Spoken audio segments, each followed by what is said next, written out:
Hello everyone, I am Dr. Mohit Baranwal and this is our first lecture on anatomy and physiology of cornea. So इसमें हम cornea के anatomy और physiology के बारे में बात करेंगे.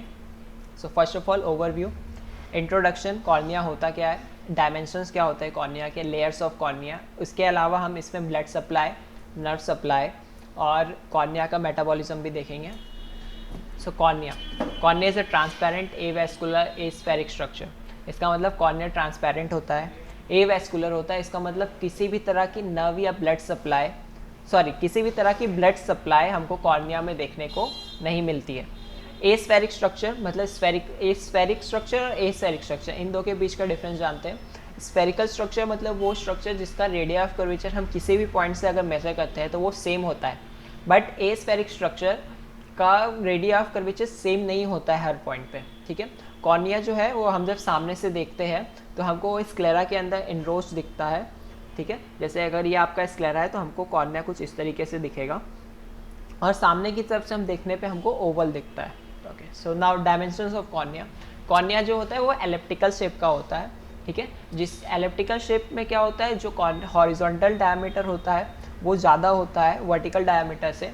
तो कॉर्निया हमको एक रग्बी बॉल जैसे आपने देखी होगी, ठीक है, तो रग्बी बॉल की तरह थोड़ा दिखता है ना, वो पूरा ओवल नहीं होता है या पूरी तरीके से गोल नहीं होता है. हम पहले डिस्कस कर चुके हैं cornea is a aspherical structure.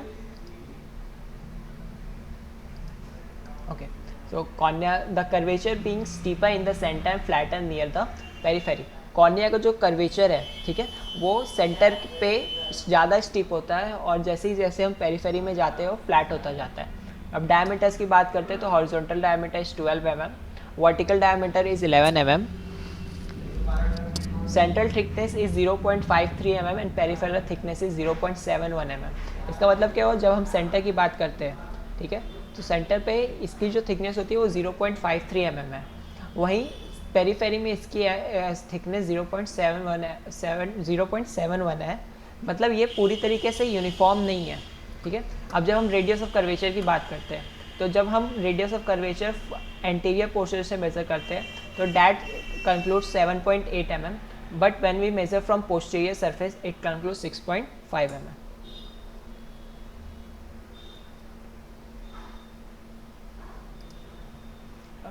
सो हम रिफ्रैक्टिव कॉर्निया का जो टोटल रिफ्रैक्टिव पावर होता है वो 43 डायोप्टर्स होता है.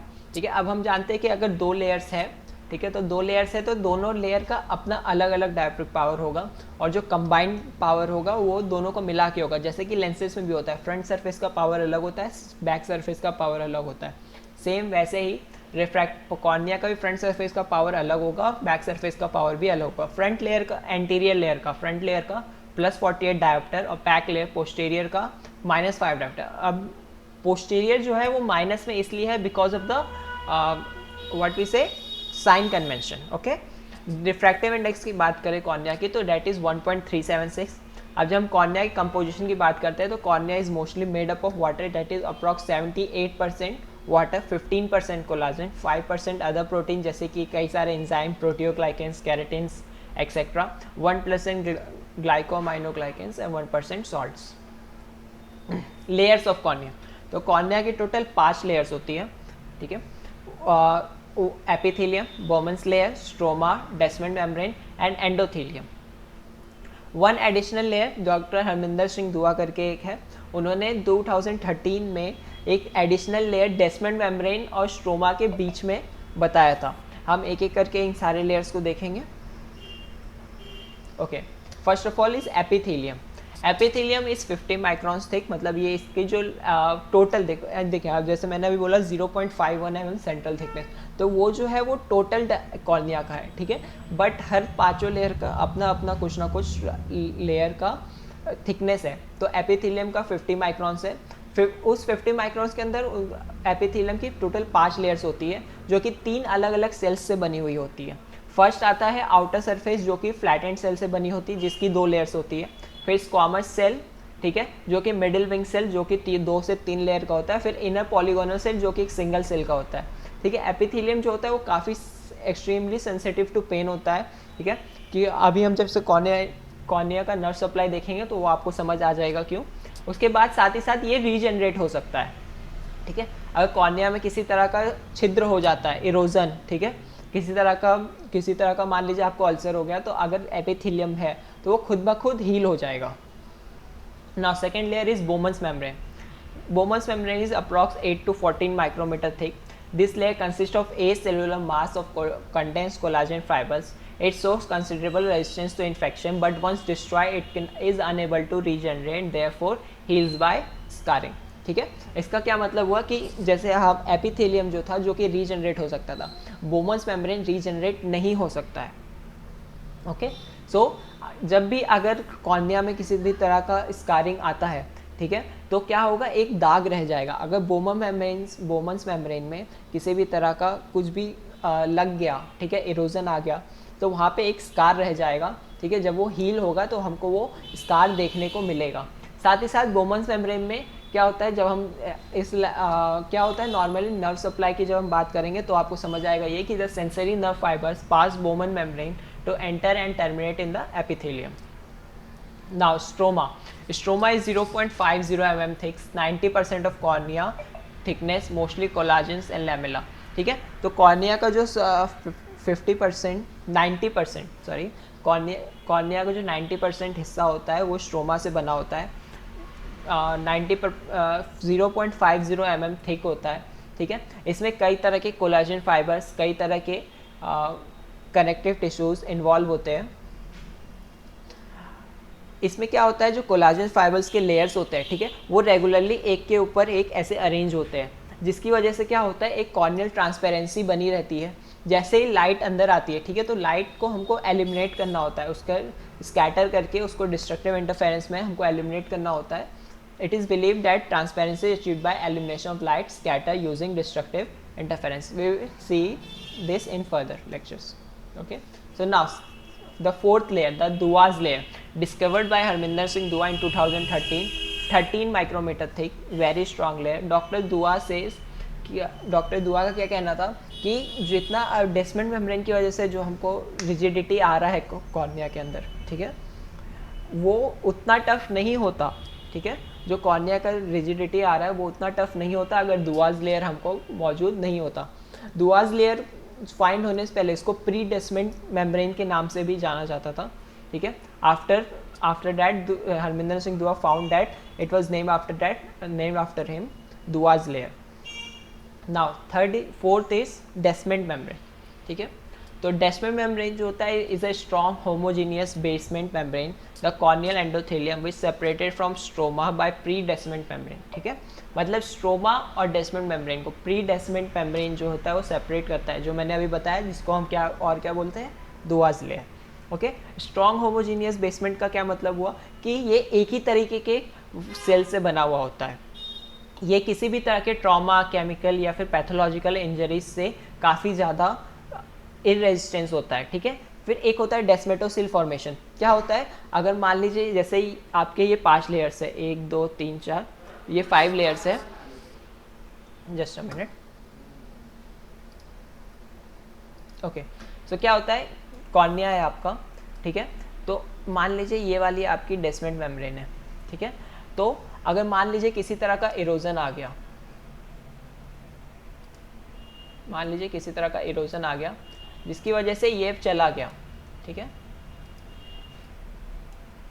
जिसकी वजह से क्या हुआ, आगे की जो लेयर्स है वो नहीं है. ठीक है, अब हमारे पास सिर्फ ऐसा एक कुछ बन गया. तो अब क्योंकि डेस्मेंट मेम्ब्रेन काफ़ी स्ट्रॉन्ग है, ठीक है, रेजिस्टेंस है, तो क्या होगा, यहाँ पे एक डेस्मेटोसिल फॉर्मेशन हो जाएगा. मतलब अंदर का जो प्रेशर है, ठीक है, यहाँ का जो प्रेशर है ये इसको बाहर की तरफ पुश करेगा. ठीक है, अब क्योंकि यहाँ पे किसी भी तरह का कोई लेयर्स मौजूद नहीं है, तो क्या होगा, यहाँ पे एक बल्जिंग आउट देखने को हमको मिलेगा.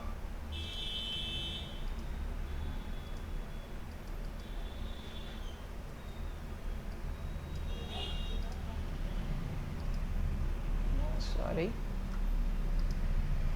तो क्या होगा, हमको ना यहाँ पे एक बल्ज आउट देखने को मिलेगा. ठीक है, जो कि जिसको हम क्या बोलेंगे, डेस्मेटोसिल.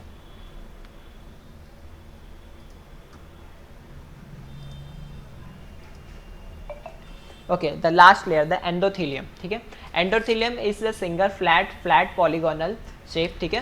फ्लैट पॉलीगोनल शेप का होता है। पॉलीगोनल मतलब जिनकी साइड्स 3 या 4 से ज़्यादा हो, ठीक है। मेनली जो पॉलीगोनल सेल्स होते हैं वो हेक्सागोनल शेप में होते हैं, ठीक है। हम स्लिट लैम्प में आराम से देख सकते हैं, या फिर एक मशीन होती है जिसको हम बोलते हैं स्पेक्युलर माइक्रोस्कोप, जिसकी मदद से हम एंडोथेलियल सेल्स देख सकते हैं, एंडोथेलियल सेल्स काउंट मेज़र कर सकते हैं। एंडोथेलियल सेल काउंट मेज़र करने का क्या मतलब हुआ, जब हम बर्थ के टाइम पे हमारी जो एंडोथेलियल सेल डेंसिटी होती है, ठीक है, वो 6000 सेल पर स्क्वायर mm होती है। बट जैसे जैसे एज इंक्रीज होता जाता है, ठीक है, वैसे वैसे सेल डेंसिटी घटते जाती है। Endothelial cell contains active pump mechanism which keeps cornea dehydrated. Endothelial cells में एक्टिव पंप मैकेनिज्म होता है। एक्टिव पंप मैकेनिज्म मतलब जो आयंस है, ठीक है, उनका आदान प्रदान, मतलब वो सेल से बाहर जा रहे हैं, एक्वस ह्यूमर से अंदर आ रहे हैं, क्योंकि कॉर्निया के ठीक पीछे एक्वस ह्यूमर है, ठीक है। तो वहाँ से आयंस का जो आना जाना है that is called active pump mechanism, ठीक है, जिसकी वजह से कॉर्निया जो रहता है वो हाइड्रेटेड रहता है, ठीक है। जैसे आप ये देख सकते हैं, देख रहे हैं इसमें सारे जितने भी सेल्स है वो सारे पॉलीगोनल है और हेक्सागोनल है, ठीक है, ये देखिए, ठीक है। आप ये वाला सेल देख सकते हैं, दिख रहा है, सारे हेक्सागोनल सेल्स है, ओके। सो ये जो है ये स्पेक्युलर माइक्रोस्कोप में, जब हम स्पेक्युलर माइक्रोस्कोप से देखेंगे तो एक ब्लैक एंड वाइट इमेज कुछ इस तरीके के हमको देखने को मिलती है। नाउ अब क्योंकि 5 लेयर्स है, ठीक है, अब 5 लेयर्स को हम लोग याद कैसे करें, तो उसके लिए मेनोमिक होता है ABCDE, ठीक है। ए से anterior epithelium,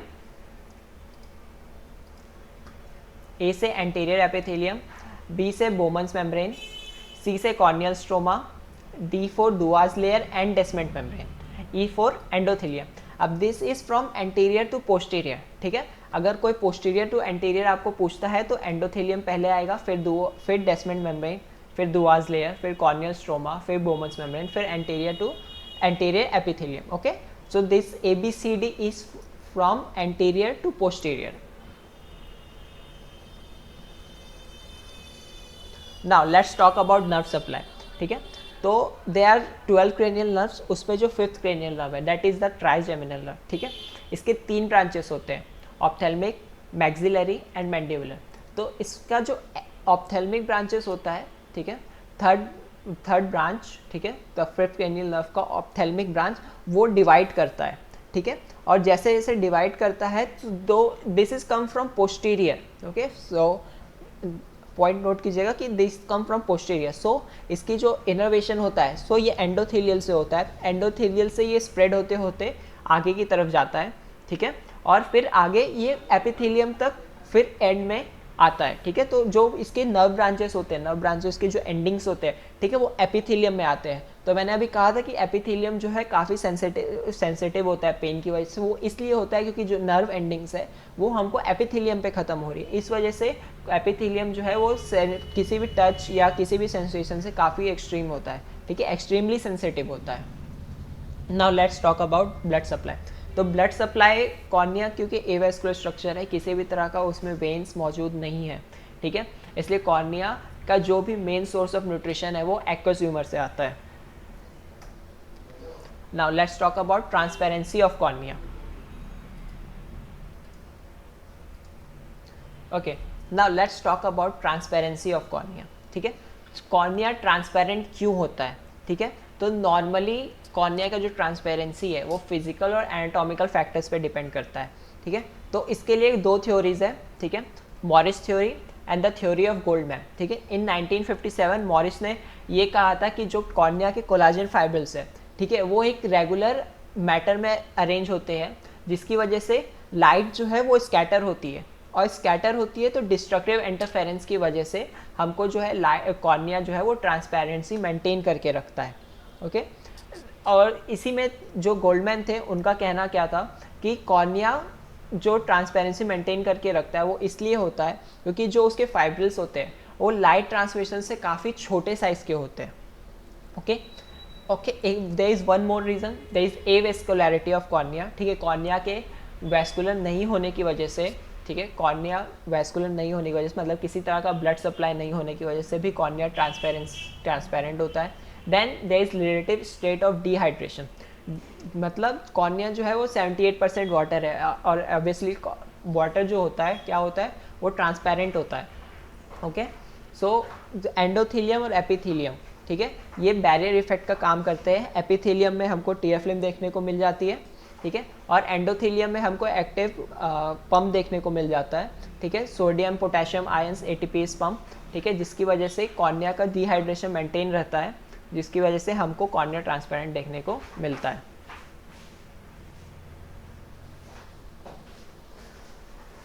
now let's talk about corneal metabolism, ठीक है। कॉर्निया जो होता है, ठीक है, कॉर्निया को क्योंकि अब कॉर्निया में किसी भी तरह का ब्लड सप्लाई मौजूद नहीं है, ठीक है, तब अब कोई भी ऑर्गन की हम बात करते हैं तो उसको ऑक्सीजन प्रोवाइड ब्लड करता है, बट क्योंकि ब्लड सप्लाई मौजूद नहीं है, ठीक है, अब हर ऑर्गन को जीने के लिए, जिंदा रहने के लिए ऑक्सीजन के लिए होता है, तो स्टेबल जो ऑक्सीजन सप्लाई होता है वो हमको कैसे मिलता है और ग्लूकोज कैसे मिलता है, क्योंकि न्यूट्रिशन देना, ऑक्सीजन देना, ये ब्लड का काम है, बट कॉर्निया जो है क्या है, एवेस्कुलर स्ट्रक्चर है। So oxygen is derived primarily from atmospheric oxygen dissolved in the tier film with small amounts obtained from aqueous humor. The limbal capillaries in closed eye condition, approximately 2/3 of the oxygen is supplied by papillary capillaries with the rest from aqueous, ठीक है। Oxygen जो होता है वो हमको aqueous humour से मिलता है, और जब हम आंखें बंद करते हैं, ठीक है, तो हम जो पैल्पेब्रल कैपिलरीज हैं वो हमको बाकी का ऑक्सीजन सप्लाई करती है। मोस्ट ऑफ द न्यूट्रिएंट्स होता है कॉर्निया का, ठीक है, which contains of glucose, amino acids, vitamins, ठीक है, this come from aqueous humour also. जो ग्लूकोज का मेटाबॉलिज्म होता है, ठीक है, कॉर्निया में 2 साइकिल्स चलते हैं, aerobic cycle and anaerobic cycle. Aerobic cycle the TCA cycle and anaerobic cycle the hexose monophosphate shunt, ठीक है, जो कि 85% कॉर्निया का जो ग्लूकोज यूटिलाइजेशन होता है जो कि एनारोबिकली होता है। These are my references: ICAL Module 1, A.K. Khurana, Comprehensive Ophthalmology, Clinical Anatomy, Physiology and Visual System, 3rd edition। अगर आप चाहें तो इसको रेफ़र कर सकते हैं। Thank you very much.